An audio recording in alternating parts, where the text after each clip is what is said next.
We're learning a Maimar, a chassidic discourse by the Rebbe Rashab, the fifth Rebbe of Chabad. This discourse is based on one verse, Parshas Voishan, and you should know today, and you should put in your heart that God is the Lord. Avayehu Elakim, the name with 4 letters is the Lord, whatever, etc. So we learned basically one page, and the Rebbe really got deep into understanding what's light, what's vessel, many mystical concepts that the Rebbe is going to explain very, very much throughout the Maimar. But basically, the question is, wait a second. You're telling me God is the Lord. Four-letter name, more than 4-letter name, etc. Is the same thing, but it's not. It doesn't really look the same thing. Why? Because one is the source. One of these names is the source of mercy. The other name is the source of severity. And the quote unquote the job of each one of these names is different. One is reveal, and the other one is concealment. And even if you're going to tell me that there's a double job, so to speak, of revealing and concealment, however, it's not a concealment of the whole thing. It's something that the Rebbe called chitzonius. Chitzonius means the most external parts. In general, in Jewish mysticism, you have 2 expressions. One is called pnimius. Pnimius means the most internal thing. And the other one is called chitzonius, which means, again, the most external part. What's the difference? How do you see this? Imagine you have to talk to a small child about what's a bank. The child asks, what's a bank? So you can say, a bank is a place where people put money and take money out. That's a bank. That's simple. Is it true? Yes, it is. That's what happens in a bank. That's one of the things that happens in a bank. It's much more complex, of course. I'm not an economics expert, etc. It's much more complex, but it's true. People put money, people take out money. But it's just like a shell, like an external shell of what really goes on in a bank. But for the child, for the moment, it's okay. It's enough. He sees people coming in and out, people coming in with money, taking out money, whatever, and it's okay. It's enough. Then when he grows, he's going to see that there's a lot more behind it. Okay, this information, so to speak, is called chitzonius. It's called the external part of what a bank really is. Again, it is true. It's not false. A bank is not a place where they sell, I don't know, shoes. No, usually banks don't sell shoes. So if you say, it's a place for shoes, so you're lying. I'm sorry, it's wrong. But a bank puts money, takes out money, etc. Whatever they do with the money, I don't know. But they do something, and they just keep it, store it, etc., etc. So that's called chitzonius haseichel, the most external part of the intellect. When a person grows in knowledge, etc., he can come from the external part of the intellect to grasp the most internal part of the intellect. Again, the child grows and he learns economy, and he's going to say, yeah, my mother was right. Bank is a place where people put money and take out money, but the bank uses the money and the bank invests, and there are other things you can do, etc., etc. Okay, but it was true. Okay, so let's continue. We're basically in the page 46, Memvav, towards the end of the page, but not really in the end of the page. We're going to start where it says Nimtza. The line starts Va'ifol be'ilamois. Nimtza. Nimtza, move on. Now we can understand the Shnei Emes. There are 2 things that are actually true. Shem malimim al etzem ha'or, the kelim, these words, so to speak, that the mother, the father told the child, the bank is a place where you put money and take out money. That itself, actually, it's a concealment of the real definition of a bank, which is much more complex, but the child can't get it. So we just say, put and take out money. That's a concealment on what we call etzem ha'or, the real essence of the light, quote unquote, the real definition of a bank, which is really complex. However, at the same time, megalim et chitzonius ha'or, your words are revealing the most external part of the light. Yeah, you're really actually answering the question. And it's true. You put and take out money. And actually, these two movements, so to speak, these two functions that the kelim, the vessels have, they depend one on the other. Through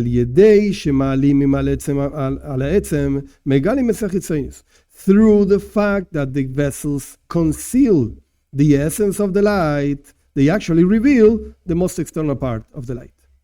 Like, go ask a person that really knows economics, really is into it, and you tell him, what's a bank? The guy is not even thinking about putting and taking out money. It's like such a simple thing. Put the money under your bed. I don't know. Put the money somewhere else. Why do you have to go to a bank to put money? It's like, I don't know. That's not what a bank is. Because you really know about it. So you really know, and therefore the bank is much more complex. So that's what it means in this line. Because you're actually concealing the essence, then you can reveal the external part. But as all the time that the external part is revealed, the essence is concealed. They depend one thing on the other. You can't have both things at the same time. Unless you say Moshiach, etc. Okay, very nice. We're not talking about that right now. Then, what's the proof of this idea that I just mentioned, that because of the concealment of the essence, then you can reveal the external part? What's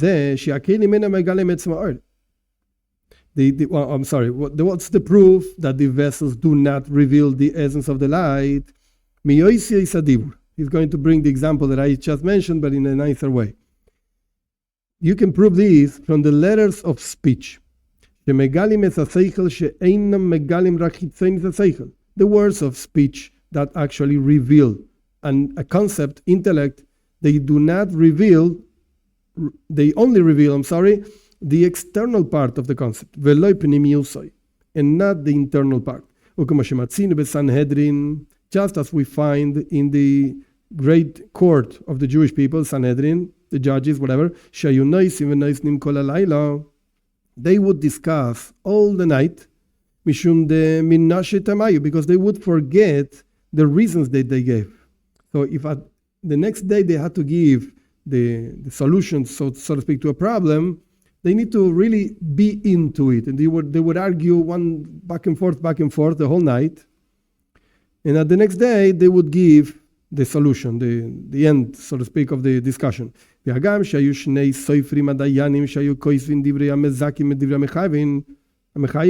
though that there were two scribes, that they would actually write the reasons why each judge would give their verdict. Rashi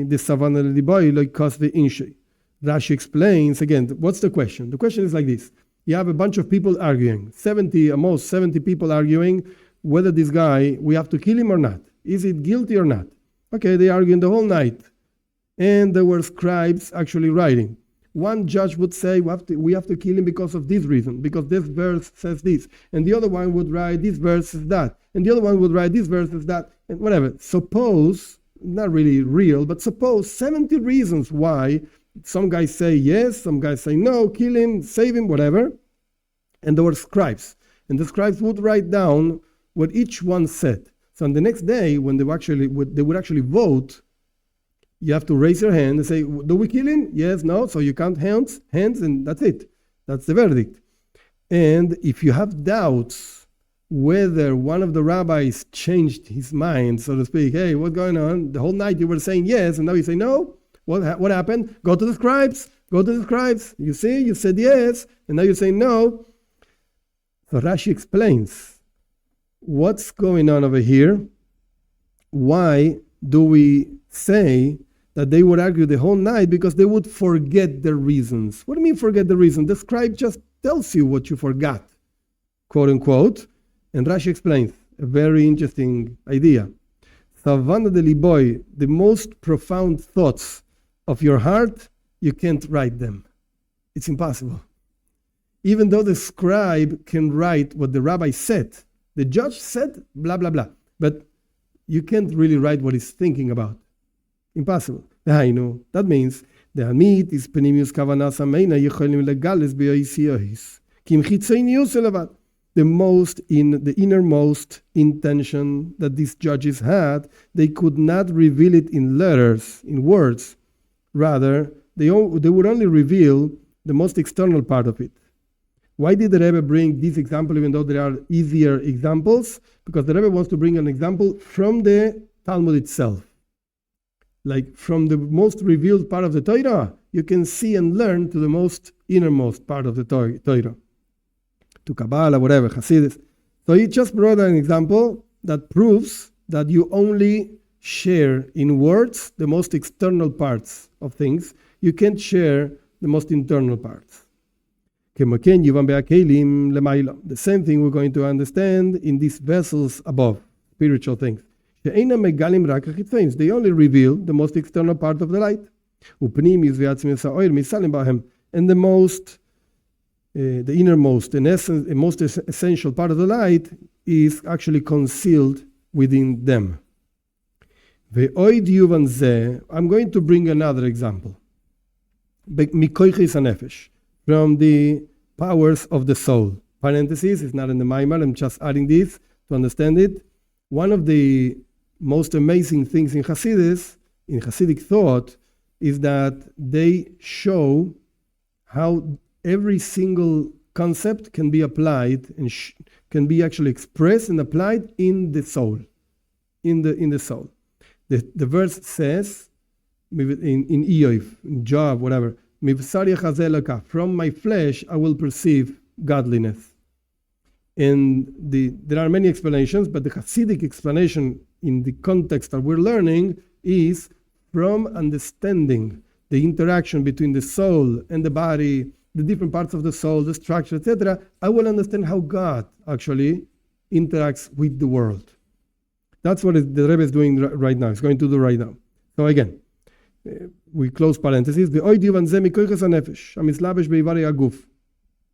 to understand this thing of the vessels hiding and revealing from the strengths of the soul, different attributes of the soul, that they get invested in the members, limbs, etc. of the body. Now we go to the next page. Like, for instance, the power of intellect, it gets invested in the brain, like the gray matter, in the head to think. And the strength, the power of seeing in the eyes to see, etc.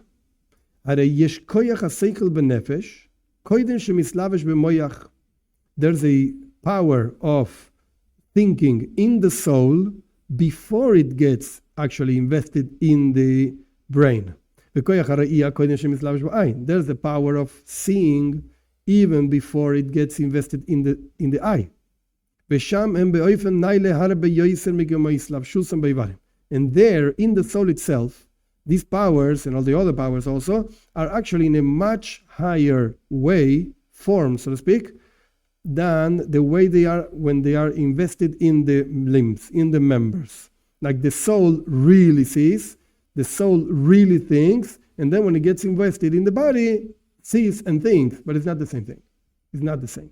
It's much more coarse, so to speak, because of the body. To the point, I'm adding this, but I think it's important to understand, to the point that a person, if he doesn't have good eyes, he's not going to see. But the problem is not on the soul, the problem is in the body. To the point that when this person has a child, the child sees. Hey, but if the father doesn't see, why does the child see? The child cannot be better than the father because the child is a consequence of the father. So the answer is, wait a second, the father has a soul, the soul is complete, perfect, no problem, but the eyes of the father doesn't work. I'm sorry, they don't work. Okay, so he doesn't see. The power of the soul does not get invested in the body of this father, but in the body of the soul, of the son, yes. So the son sees. Okay, Mikol Makim. However, even though we're saying that the power of seeing of the soul is in a much higher way, when the soul is not invested in the body, however, this power of seeing does not act, so to speak, doesn't have any effect if it's not in the body, if the soul is not in the body, I'm sorry, you're not seeing really anything. It doesn't really get the action, the effect of seeing, just as it works right now when the soul is in the body. So we're saying there's something abstract called the power of seeing, the power of thinking. Where does it come from? From the soul. You see a dead body, has a brain, and has eyes, and it doesn't think and it doesn't see. I'm sorry, no soul. So when does he think and see? When the soul is inside. But again, what the Rebbe is mentioning is that even though when the power of seeing, thinking, etc., is within the soul, without getting invested in the body, they are in a higher way, but they can't work. They don't have an effect. The same thing happens with the power of thinking. It does not affect, it doesn't act, work, etc., the way it works when it's invested in the brain. Even though when it's not in the brain, it's actually higher. Yeah, but when it's in the brain, it actually works. Okay. Why is that? The reason is what I just explained, saying the Rebbe. Because with the soul, before it gets invested in the body, as this power of thinking of the soul, before it gets invested in the body, it's in a essential light mode, so to speak. This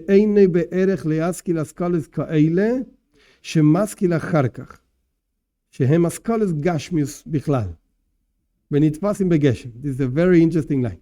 What's the difference between, I'll translate in a second, what's the difference between the power of the soul, of thinking of the soul with the body or without the body? What difference does it make? You're just telling me with the body it works. Without the body it doesn't affect, it doesn't work. What's the difference? So again, when it's before getting into the body, thinks very lofty and abstract things, like godly things and very nice things, but it doesn't affect the world. It doesn't make any difference in the world. What the soul's thinking, Gan Eden in paradise, very nice, it doesn't affect the world. When it's in the body, affects the world. But, and this is the translation of the line, when the soul is in the body, Einoi be'erech is not in the same level, value, so to speak, leaskilas kalois ka'ele, to think these type of thoughts, shemaskil acharkach, that he can think, the soul can think later, when he's in the body, shemaskalas gashmius bichlal. It took the thinking, the way of thinking, the thoughts, etc., that the soul thinks when it's in the body is physical ideas, when it passes in begeshem.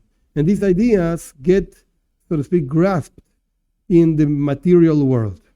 In other words, might sound strange because of my parentheses, etc., but can the soul in the Gan Eden think about, I don't know, a hot dog? Nah, impossible. It doesn't understand what you're talking about. But you put ketchup in it. I don't know what you're saying. I have no idea what you're talking about. When does the soul actually can think about it? When it's in the body. Because the body actually grasps, catches the soul, and takes the soul to think these kinds of material things. I want food, I want to sleep. Okay, the soul doesn't want to sleep, doesn't want to eat. Don't bother me. I want to think about God. And the body says, I don't know what you're talking about. Who is God? How do you eat it? Do you put salt on it or not? The body just wants to eat. And the soul wants to talk about God, whatever. Okay, ki'im. When the soul is outside the body, the soul thinks very spiritual things, like the things that people think, whatever the soul think in paradise, etc.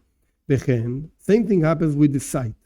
The power of seeing, sight, the soul is seeing spiritual things, whatever that means, doesn't matter. And later, when the soul gets invested in the limbs of the body, this essential light of the soul, this essential power of thinking and seeing, etc., gets concealed, and only gets revealed the most external part of the light. That's the part of the light that actually gets revealed and actually acts on somebody else. Imagine you explain to a small child really the definition of a bank with all the investments, and then suddenly there's like 2,000 people working in this building in the bank, and the child doesn't understand. To put money and to take out money, you need 2,000 people? What do they do with the money? They count the money. Why do you need so many employees? So the answer is, okay, wait a second. It's much more complex than that. They do many things. Okay, so when does the intellect actually act on this child? Not when you actually explain to him the real definition of a bank. It's just too much information, too complex. He doesn't get it. He doesn't even get the smallest ideas. Nothing. You speak Chinese. I don't understand what you're talking about.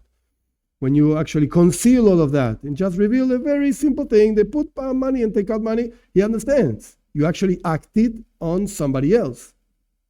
This is a great rule.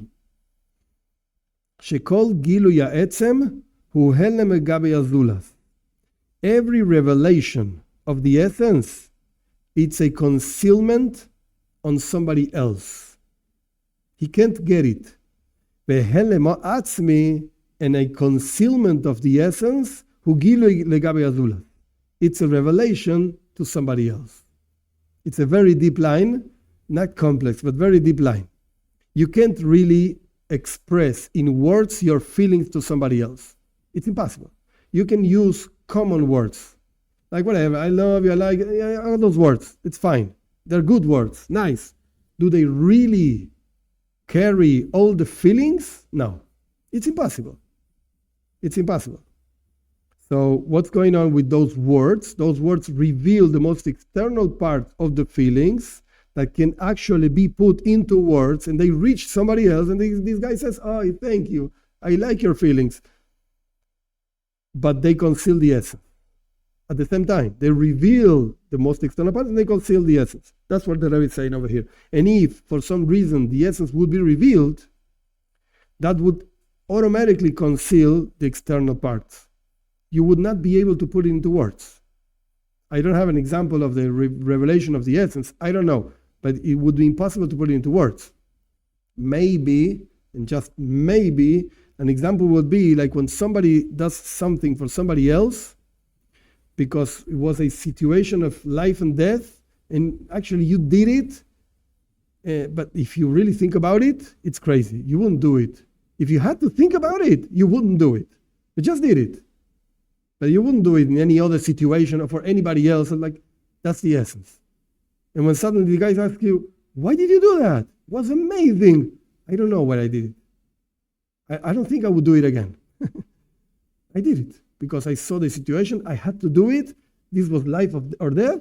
I did it. That's like the essence. Can you explain to me? No, I can't.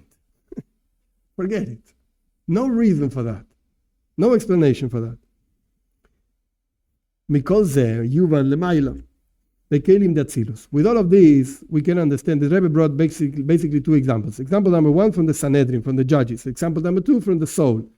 From these, we can understand up, above, in this thing called the vessels of Atzilus, of the world of emanation. They conceal the essence of the light, and they only reveal the most external parts of this light.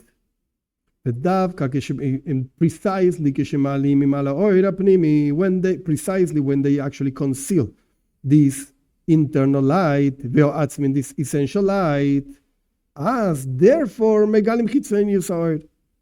can reveal the most external part of the light, to actually affect their function, as we explained in the soul. In the example of the soul, what's the outside? Like somebody else. You say to somebody else, I love you, I hate you, whatever. So you're actually affecting somebody else. For good, for bad, doesn't matter. Who would be somebody else, quote unquote, in the case of the vessels of the world of emanations, Atzilus. What are you talking about? Somebody else is the world, the creation. Only by concealing the essence of the light of God, the infinite light of God, a creation can actually exist. Because otherwise, it would be just God. It is just God, but it's concealed. So that gives us, quote unquote, room, not to be understood physically speaking. It gives us room to exist. It is as if God would constantly be talking and talking and talking, and nobody can talk because God is talking. So he chooses to hide his speech. He's still talking because otherwise the world wouldn't exist. He's still talking, but he's concealed. And what's revealed? The result of his speech. What's the result of his speech? So look at the first chapter of Bereshit. The world. We exist. That's why it's called with this name, this vessel thing, the source of the vessels, as we explained in the previous page, in the previous class, whatever. That's called Elohim. Why? That's the idea of severity, judgment, tzimtzum, contraction. To contract and to conceal the light. But again, which kind of light? The essence of the light, the most innermost part of the light, but not the external part of the light. And the same thing happens with all the concealments and the hidden things of every single spiritual world, whatever they are. Vehem, what are these concealments? Parsois, these are classical languages of Kabbalah. Parsois, Masachim, the curtains, and Parsois and Masachim is basically the same idea, curtains that separate between each world. There are no curtains over there, okay? It's just an abstract thing. We're trying to talk about it somehow. So we call it a curtain. And within one same world, one specific world, there's a curtain in Atzilus itself, not just from Atzilus to Bria, from the first world to the second world, emanation and creation, whatever. Rather, in the world itself, there's a separation, there's a curtain between the intellect part of that world and the emotional part of that world. Look at the body of a human being. The brain carries, so to speak, the intellect, and the heart carries the emotions. So there's a neck in the middle, and the neck is shorter than the head and the body. That's the curtain, quote unquote, between the intellectual part of a man and the emotional part of a person. There's a thing in the middle, and it's tighter and it's smaller, and it's not so easy to go from the head to the heart. And there's an interruption, there is a curtain between the world of emanations and the world of creations. And in the second world, the world of creation, there's also many, many curtains, full of curtains over there. Same thing happens within all these worlds. The world of creation and formation and action, whatever they mean, doesn't matter. And within the same worlds, there's also other concealments and curtains, etc. Everything, all of this comes from the world, from the name Elohim. That's the source of any kind of concealment. On the other hand, all the revelations in the worlds, they come from the other name of God, Shemavaya, the name of 4 letters, etc. According to all the things we explained, these 2 names, Avaya and Elohim, the source of lights and the source of concealment, they are complete opposites. If you go back to the first page of the Maimar, he brought the Zohar, and the Zohar says, Avaya v'Elohim kul echad. Oh, these 2 names, one thing. Very nice, the Zohar is very interesting. It's crazy. It's not one thing. It's opposite things. He just very amply explained it. One of them is the source of revelation, and the other one is the source of concealment. How can come the Zohar and say, it's all one? What do you mean it's all one? It's not. Chule, etc. Point. Up to here comes basically the question. Now he's going to start the answer. The idea is like this. As I mentioned before, this is a classical verse from Eov, quoted in Chassidus. From my flesh I will perceive godliness. That's what it's written. Parenthesis, the Rebbe brings, because it's written, let's make a man to our image, to our shape, whatever. That means the man is done at the image of above. Therefore, that's why from the powers of the soul we can understand how it works above by God. Close parenthesis. Now,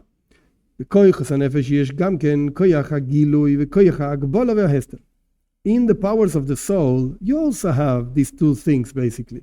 The power of revelation and the power of limitation and concealment. Like the power of the soul in the intellect to think ideas. This power of thinking, it's a projection from the power of thinking, koyach hamaskil, in the soul. This is a classical Greek word, actually, brought by the Ramban also. It's a classical word. And the Rambam also brings this. It's a yuli. There's no translation for yuli. Yuli means like a transcendent general thing from where everything gets projected. That's called koyach yuli, the general power, so to speak, al kol mine giluim sichlius. That from there come all kinds of intellectual revelations. Of course, each person has a different soul, and each person has a different koyach yuli. There's one smarter one, a less smarter one, etc., etc. And from here we can also understand something very simple. At least in South America, it's a subject. Maybe in Europe, it's not so much. But when children don't get the proper food and the proper care when they're really small, really young children, even when they grow, I'm sorry, but the brain is underdeveloped, and they're not going to be able to be great thinkers. Does it mean, like when there's poverty, etc., that generates people, I'm sorry to say it like that, but without the capacity of really thinking deep? It's a reality, like it or not. So does it mean that their soul is actually wrong? There's something wrong with them? No. Maybe one of those poor boys somewhere in the middle of nowhere was the next Einstein. He has the power of being that. I'm so sorry, they didn't give the proper food, the proper care when he was really young, and his brain is underdeveloped. And that's it. Nothing you can do about it. So basically, not that the Rebbe is saying this, but basically that's a proof of what the Rebbe is saying. There's a general power of thinking. From that general power, when this power gets invested in the brain, like in the gray matter in the head, that generates all kinds of thinkings. Yeah, very nice. You might have a tremendous power of thinking, but your brain is underdeveloped. I'm sorry, you're not going to reach great heights. It's not your fault. I know that. Basically, so to speak, nobody's fault. Yeah, okay, but that's it. You're doomed. No great thinking over here. There might be exceptions. I don't know. I'm not a doctor, but basically that's the idea. Every single thought that a person thinks is a projection from his power of thinking. Here we see from here, there's a power of revelation. Is the power of revealing any kind of revelation, any kind of wisdom on any kind of subject. But this same power has a power of limitation. To limit every single thought, every single idea. Like you go to a meeting and you say, okay, today we're going to talk about physics. And somebody says, I like hamburgers. Very nice. But we're not talking about this today. Maybe in the next meeting we talk about it, but not now. So what are you doing? You're actually opening, so to speak, a door to think very deep things, etc., about one subject. But at the same time, you're saying we're not going to talk about a different subject. We're not thinking about something else. Even if it's a great thing to think about. Maybe tomorrow, but not now. So you have two powers in the intellect. A power of revelation. Let's talk about this. Let's think about this. Brainstorming, etc., and a power of concealment. No. Your thought is out of place, out of time, not now. Ukiyadua, as it's known, the called seichel usvara, any intellect, any logic, be'echrech she'yeh gvulis pashtusa. Forcedly, it has to have a limit. How far can it go? You're going to go up to here, not more. Like children do this so often. Like when you say something like this, we're going to do it like this. So the child asks why. You answer why, and the child asks why, and you answer again why. The second thing, that why. The third thing, that why. Okay, wait a second. Let's stop. Why? Because I have to eat, otherwise I die. Why? Because God created me like that. What do you want from me? That's it. Stop. You can't go, because the atoms, and why? Because the protons, and why? Oh, I don't know. Stop. There's a limit. And if you're going to actually project specific logic more than the necessary, you're going actually to turn out, aklaton is like something crooked. You're going to go in a crooked way, and it's not going to be true. It's not going to be true. Like, are you really eating because the quantums within the atom generate, I don't know what? I'm eating because I'm hungry. What do you want? I'm hungry, I eat. The atoms of your body and the essence of, I can't think like that.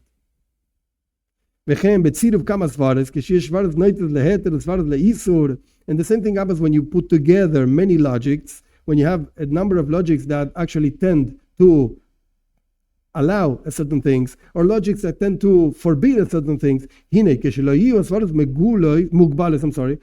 the logics are not limited, you're never going to end with a verdict to say this is the law. It's impossible.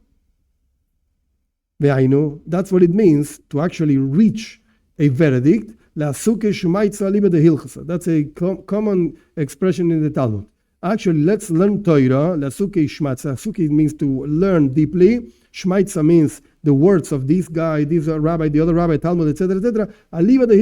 In order to reach a conclusion, I need to know if this is allowed or not. No, when you start talking and writing a whole book, wait a second. I need to know right now, is this allowed or not? Stop writing books. Answer me the question. This kind of learning, it's impossible. Only is possible when the logics have a limit. Up to here. And then when you put a limit to it, you see more strength in this logic than in that other logic, and you end up saying, okay, this is the law.